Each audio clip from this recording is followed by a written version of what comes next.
राम मंदिर में नहीं जिस राष्ट्रपति को बुलाया गया, रामनाथ कोविंद को, क्या वाकई में ये संविधान को मानते हैं? संविधान में समानता की बात होती है, समता मूलक की बात होती है, ना भारतीय जनता पार्टी के आरएसएस की बात है। और नारंगी संघी ये जो लोग हैं, ये देश में एक ऐसी विचारधारा को उद्गम करके जाना चाहते हैं जो नफरत की विचारधारा है, लेकिन संविधान हमें प्यार की विचारधारा बनता है। तो यहाँ पे आज रामलीला मैदान में आई थी, ये क्या मोदी जी के पैसे वाली जनता थी?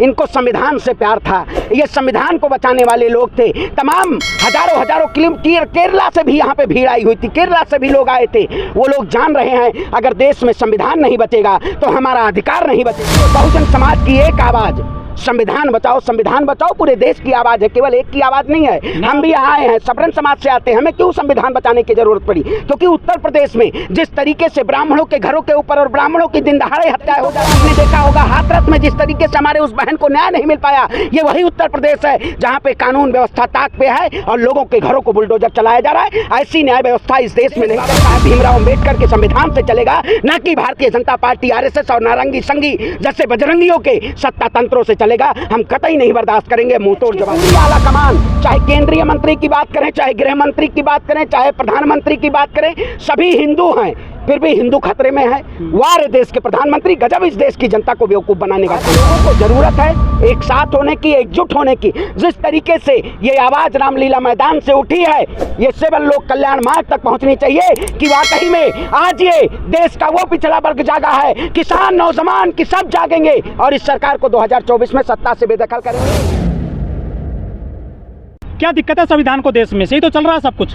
देखिए, जिस तरीके से भारतीय जनता पार्टी के शासनकाल में पूरे देश में तानाशाही की रवैया अपनाई जा रही है, आपने देखा होगा ईडी, सीबीआई और तमाम ऐसे तंत्रों के जरिए भारतीय जनता पार्टी के शासनकाल में उन लोगों को परेशान किया जा रहा है जो सरकार के खिलाफ आवाज उठाने का काम कर रहे हैं। मैं भी अपने संगठन के तमाम उन समर्थकों के साथ मैंने ये संविधान बचाओ महारैली को समर्थन करने का काम किया, क्योंकि आज देश में जिस तरीके से चाहे दलित की बात हो, चाहे आदिवासी की बात हो, चाहे पिछड़े की बात हो, चाहे वंचित की बात हो, तमाम उन वर्गों की बात हो जिसके ऊपर इस सरकार ने तानाशाही तरीके से उनको जेल की सलाखों के पीछे डालने का काम किया।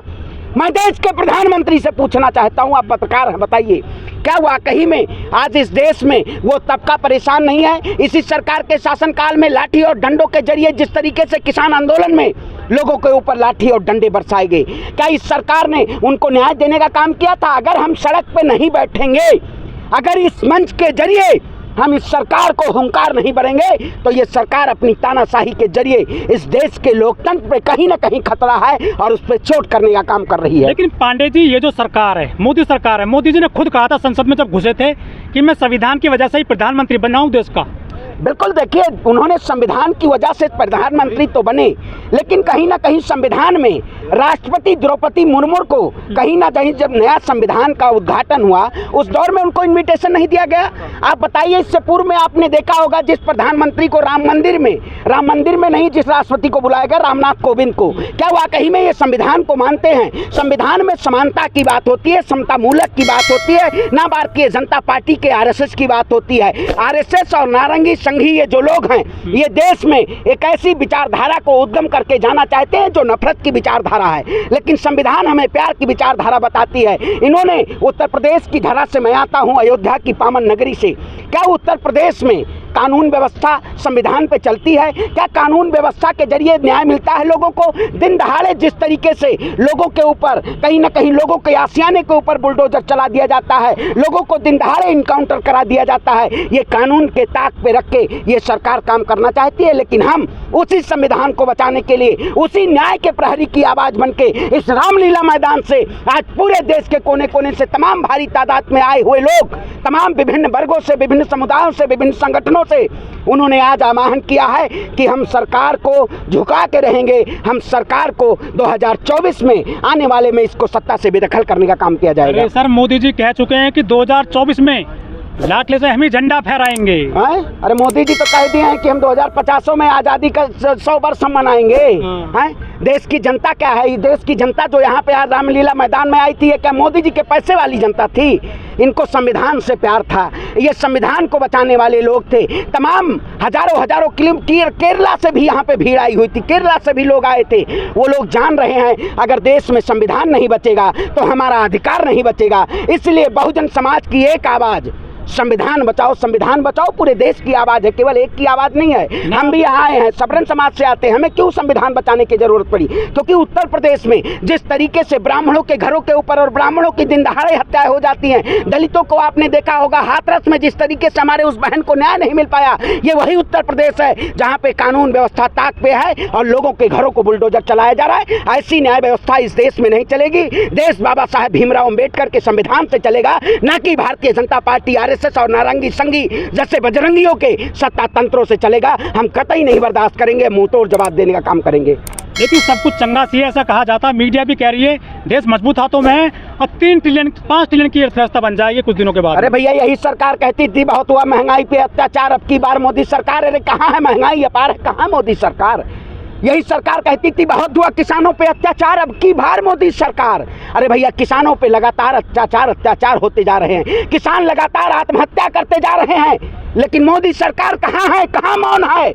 यही तो बताना है मोदी सरकार को कि मोदी सरकार इस देश में सिर्फ और सिर्फ पूंजीपतियों की सरकार है, ये गरीबों की सरकार नहीं है, ये सिर्फ और सिर्फ तानाशाही की सरकार है। ऐसे सरकार को बर्खास्त करने का काम है, क्योंकि कलम उस शेरनी का दूध है जो पढ़ता है।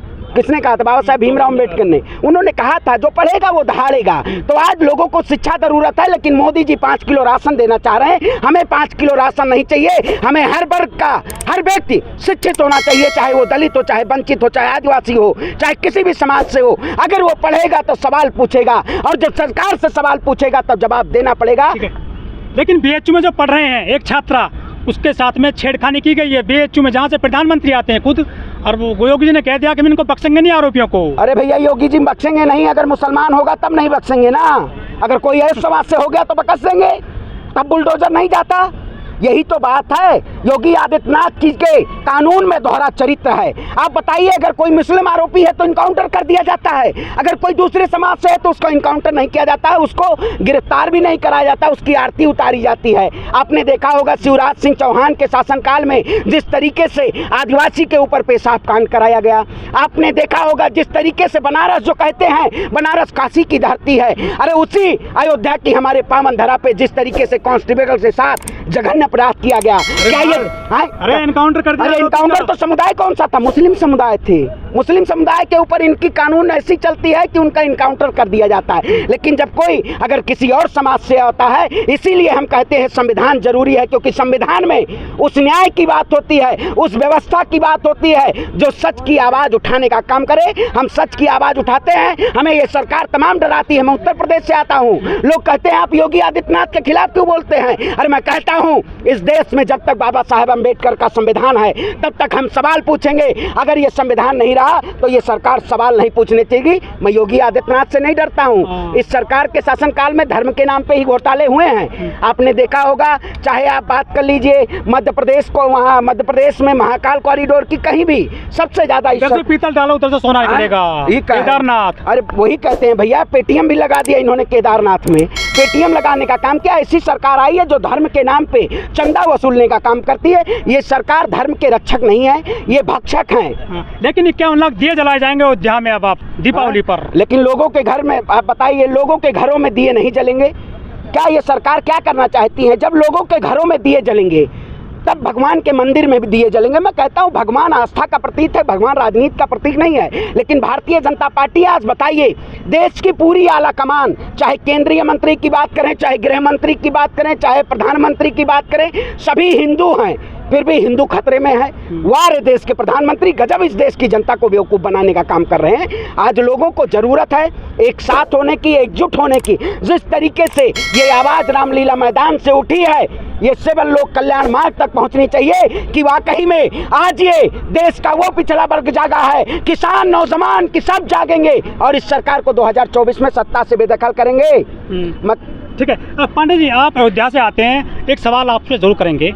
राम और जय श्री राम में क्या अंतर समझते हैं आप? देखिए, जय श्री राम का प्रतीक हमारे यहाँ कहता है जय सिया राम कहा जाता है, क्योंकि आपने देखा होगा जिस तरीके से भारतीय जनता पार्टी ने जय श्री राम के नाम पे, आपने देखा होगा जंतर मंतर पे जय श्री राम के नाम पे इन्होंने नारा से उद्बोधन किया था, मूल्य काटे जाएंगे राम राम चिल्लाएंगे। और वही जय श्री राम लोग कहने वाले जो लोग हैं, आपने देखा होगा संसद में लोकतंत्र के मंदिर में एक ऐसे शब्दावली का उद्बोधन किया जो शायद मैं आपको माइक के जरिए नहीं बता सकता हूँ। एक विशेष समुदाय को, और वो भी जनता के द्वारा चुने हुए सांसद थे, उनके ऊपर ऐसी अमानवीय शब्दावली का प्रयोग कर दिया गया। मैं ये नहीं बताना चाहता हूं, क्योंकि मैं उस भारतीय जनता पार्टी के ऐसे अनपढ़ जाहिल गंवार सांसद नहीं हैं। हम इस देश की जनता हैं और पढ़े लिखे समाज के उस प्रहरी हैं जो लोग आज देश को कुचलने का काम कर रहे हैं। हम देश को बचाने का काम कर रहे हैं, हमारी लड़ाई है, हम लड़ेंगे। और आप भी पत्रकार बचे रहिएगा, क्योंकि सच की आवाज़ उठा रहे हैं, सरकार ईडी भेज रही, लग रहा है ज़्यादा माल आ रहा है आपके पास। इस देश की जनता को जान चुकी है कि आज सच की पत्रकारिता कौन कर रहा है और कौन जाके गाजा में फोटो की सेल्फी ले रहा है, ये देश की जनता जान चुकी है। जनवरी में उद्घाटन हो रहा है राम मंदिर का, आप जाओगे? टिकट बुक कराए रेल का? नहीं कराए हैं अभी तक? अरे भैया, क्या मोदी जी के आने के बाद हम हनुमान मंदिर और वो राम जन्मभूमि और हनुमानगढ़ी जाते थे? हम पहले से हम जाते हैं, लेकिन हम उसका व्यापार नहीं करते हैं। ये लोग कहीं ना कहीं व्यापारी लोग हैं। इन व्यापारी लोगों से सचेत रहिए। अगर आप इनके झांसे में आए जनवरी में, तो 2024 में फिर आपका वोट ले लेंगे और 5 साल आपको गुमराह करते रहेंगे और झांसा देते रहेंगे। इसलिए भगवान की अपनी आस्था रखिए, भगवान को वोट बैंक के जरिए बेचने का काम मत कीजिए। अब की लड़ाई है 2024 से पूर्ण रूप से क्रांति की लड़ाई है, और इस क्रांति की लड़ाई में देश की जनता जीतेगी, भारतीय जनता पार्टी सत्ता से बेदखल होगी। जय हिंद, जय भारत, जय संविधान।